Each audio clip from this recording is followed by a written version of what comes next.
അസ്സലാമു അലൈക്കും. ഇന്നത്തേത് ഈ ഒരു ചൂട് സമയത്ത് നമുക്ക് ഉണ്ടാക്കിയെടുക്കാൻ വേണ്ടിയിട്ട് പറ്റിയ ഒരു അടിപൊളി ഐസ്ക്രീമാണ്. ഈ ഒരു അടിപൊളി നല്ല ടേസ്റ്റി ആയിട്ടുള്ള ഒരു ഐസ്ക്രീം നമുക്ക് കടയിൽ നിന്നും വാങ്ങാണ്ട് വീട്ടിലുണ്ടാക്കി എടുക്കാൻ വേണ്ടിയിട്ട് പറ്റും.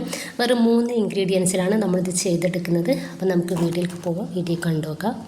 അപ്പോൾ ഇതിന് വേണ്ടിയിട്ട് ഞാനിവിടെ എടുത്തിട്ടുള്ളത് ഫ്രഷ് ക്രീമാണ്. അപ്പോൾ നിങ്ങൾക്ക് ഫ്രഷ് ക്രീമോ അതുപോലെ തന്നെ വിപ്പിംഗ് ക്രീമോ എടുക്കാവുന്നതാണ്. ഇനിയിപ്പോൾ ഞാനിത് നന്നായിട്ടൊന്ന് മിക്സാക്കി എടുത്തിട്ട് ഒരു പാത്രത്തിലേക്ക് ഒഴിച്ചു കൊടുക്കുന്നുണ്ട്. എന്നിട്ട് നമുക്കിത് ഫ്രിഡ്ജിലോട്ട് ഒന്ന് മാറ്റണം, ഒന്ന് ചെറുതായിട്ടൊന്ന് തണുപ്പ് വരാൻ വേണ്ടിയിട്ടാണ്. ഇനിയിപ്പോൾ ഞാനൊരു പാത്രത്തിലോട്ട് 2 ടേബിൾ സ്പൂണ് കസ്റ്റാർഡ് പൗഡർ ചേർത്ത് കൊടുക്കുന്നുണ്ട്. ഇപ്പം ഞാനിതിലോട്ട് ഒരു 1/4 കപ്പ് പാൽ ഒഴിച്ചു കൊടുത്തിട്ട് അത് നന്നായിട്ടൊന്ന് മിക്സാക്കി എടുക്കുന്നുണ്ട്.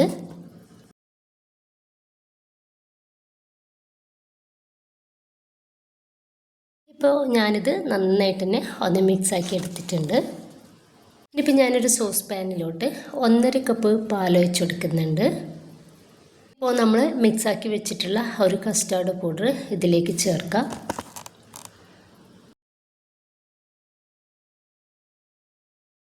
ഈ ഒരു സമയത്ത് ഇതിലോട്ട് ഞാനിതാ 1/2 കപ്പ് പഞ്ചസാര കൂടി ചേർത്ത് കൊടുക്കുന്നുണ്ട്.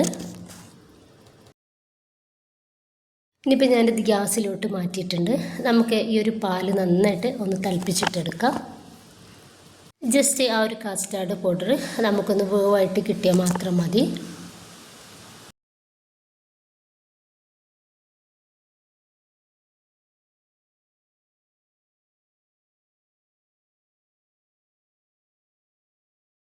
നമ്മുടെ ഒരു കസ്റ്റാർഡ് പൗഡറും പാലും എല്ലാം നന്നായിട്ട് ഒന്ന് റെഡിയായിട്ട് വേവായിട്ട് കിട്ടിയിട്ടുണ്ട് കേട്ടോ. ഇത്രയും ആയി കഴിഞ്ഞാൽ നമുക്ക് ഗ്യാസ് ഓഫ് ചെയ്ത് വെക്കാം. എന്നിട്ട് നമുക്ക് ഇതൊന്ന് ചൂടാറിയിട്ട് ഒന്ന് തണുത്ത് കിട്ടണം. അതുവരെ നമുക്കൊന്ന് വെയിറ്റ് ചെയ്യാം. ഇനിയിപ്പോൾ നമ്മുടെ ആ ഒരു ഫ്രഷ് ക്രീം നന്നായിട്ട് തണുത്തിട്ട് റെഡിയായിട്ട് കിട്ടിയിട്ടുണ്ട്. ഭയങ്കരമായിട്ട് ഐസ് ആവുന്നുണ്ട് കേട്ടോ. ഒന്ന് നന്നായിട്ടൊന്ന് തണുത്ത് കിട്ടിയാൽ മതി. ഈ ഒരു സമയത്ത് ഞാൻ 1/2 കപ്പ് പഞ്ചസാര പൊടിച്ചെടുത്തിട്ടുണ്ട്. അതൊന്ന് ഇതിലേക്ക് ചേർക്കുകയാണ്.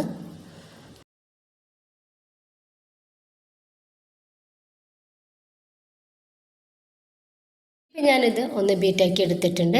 ഇത്രയും മതി. നമുക്ക് ബീറ്റർ ഒന്ന് ഓഫ് ചെയ്യാം. ഇനിയിപ്പോൾ ഞാനിത് വേറൊരു പാത്രത്തിലേക്ക് ഒന്ന് മാറ്റി കൊടുത്തിട്ടുണ്ടായിരുന്നു. ഇനിയിപ്പോൾ ഞാനിതാ നമ്മൾ റെഡിയാക്കി വെച്ചിട്ടുള്ള ഒരു കസ്റ്റാർഡ് പൗഡറിൻ്റെ മിക്സ് നന്നായിട്ട് ചൂടാറിയിട്ടുണ്ട്. അപ്പോൾ ഇതൊന്ന് ഇതിലേക്ക് ചേർത്ത് കൊടുക്കാം.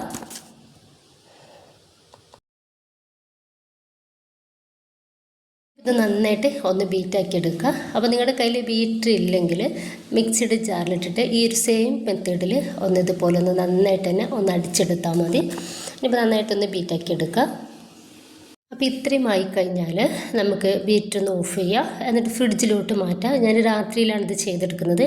അപ്പോൾ ഓവർനൈറ്റ് ഫ്രിഡ്ജിൽ നമുക്കിത് സെറ്റ് ചെയ്യാൻ വേണ്ടിയിട്ട് വെക്കാം. ഫ്രിഡ്ജിലല്ല ഫ്രീസറിലാണ് നമ്മളിത് വെക്കേണ്ടത്. അപ്പോൾ ഞാൻ രാവിലെ ഒന്ന് എടുത്തിട്ട് കുറച്ച് സമയം പുറത്ത് വെച്ചിട്ടുണ്ടായിരുന്നു. അപ്പോൾ നമ്മുടെ ഈ ഒരു ഐസ്ക്രീം നന്നായിട്ട് കട്ടായിട്ടുണ്ട് കേട്ടോ. അപ്പോൾ ഐസ് ഒന്നുകൂടി ഒന്ന് റെഡിയായിട്ട് കിട്ടാനുണ്ട്. അപ്പോൾ ഞാൻ ഒരു 10-15 മിനിറ്റും കൂടി ഒന്ന് പുറത്ത് വെക്കുന്നുണ്ട്. നമുക്കിത് ഒന്നും കൂടി ബീറ്റ് ചെയ്തെടുക്കാനുണ്ട് കേട്ടോ. അല്ലെങ്കിലാണ് നമ്മുടെ ആ ഒരു ഐസ്ക്രീമിൻ്റെ അതേ സ്ട്രക്ചറിൽ കിട്ടുള്ളൂ.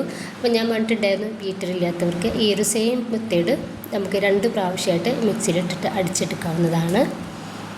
കൂടുതൽ സമയം നമ്മൾ ഇത് ബീറ്റ് ചെയ്യേണ്ട. ഒരു 1-2 മിനിറ്റ് മാത്രം ബീറ്റ് ചെയ്തെടുത്താൽ മതി. അപ്പോൾ അതാ ഇത്രയും മതി കേട്ടോ. അപ്പോൾ നമുക്ക് ഒന്ന് ഓഫ് ചെയ്തെടുക്കാം.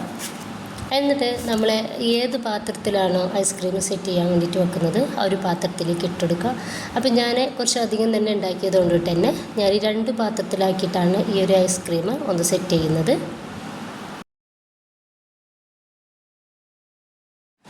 ഇപ്പോൾ ഇതാ ഇതിൽ ഫുള്ളായിട്ട് ഞാനൊന്ന് ഒഴിച്ച് കൊടുത്തിട്ടുണ്ട്.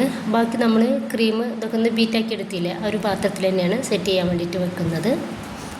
ഇനിയിപ്പോൾ ഞാനിതിലേക്ക് കുറച്ച് ബദാമും അതുപോലെ തന്നെ പിസ്തയും ഒന്ന് കട്ട് ചെയ്തിട്ട് എടുക്കുന്നുണ്ട്. അപ്പോൾ വേണമെങ്കിൽ മാത്രം ഈ നട്ട്സ് ഇട്ട് കൊടുത്താൽ മതി. അല്ലെങ്കിൽ തന്നെ അത് കഴിക്കാൻ ഭയങ്കര ടേസ്റ്റാണ്.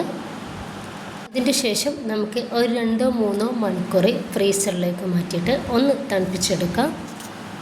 കറക്റ്റ് ഒരു 3 മണിക്കൂറായ സമയത്ത് ഞാനത് പുറത്തെടുത്തിട്ടുണ്ട് കേട്ടോ. അപ്പോൾ നമ്മൾ ഐസ്ക്രീം ഭയങ്കരമായിട്ട് തിക്കായിട്ട് കട്ടിയിട്ടിരിക്കരുത് കേട്ടോ. ചെറിയൊരു ലൂസായിട്ട് വേണം നമ്മൾ ഐസ്ക്രീം കഴിക്കാൻ വേണ്ടിയിട്ട്. അപ്പോഴാണ് അതിനൊരു ടേസ്റ്റ് ഉണ്ടാവുക. വെറും 3 ഇൻഗ്രീഡിയൻസിലാണ് നമ്മളിത് റെഡിയാക്കി എടുത്തിട്ടുള്ളത്. അപ്പോൾ ഐസ്ക്രീമൊക്കെ ഉണ്ടാക്കുമ്പോൾ വിപ്പിംഗ് ക്രീമോ അല്ലെങ്കിൽ ഫ്രഷ് ക്രീമോ ഉപയോഗിച്ച് ചെയ്യുകയാണെങ്കിൽ ഒരു പ്രത്യേക ടേസ്റ്റിനായിരിക്കും നമ്മൾ ഈ ഐസ്ക്രീമിന് കിട്ടുക. അപ്പോൾ എല്ലാവരും ഉണ്ടാക്കി നോക്കുക, നിങ്ങളുടെ അഭിപ്രായങ്ങൾ അറിയിക്കുക. ഇഷ്ടമായിട്ടെങ്കിൽ സപ്പോർട്ട് ഉണ്ടാവും കേട്ടോ. ഇൻഷാ അല്ലാഹ്. ഓക്കെ.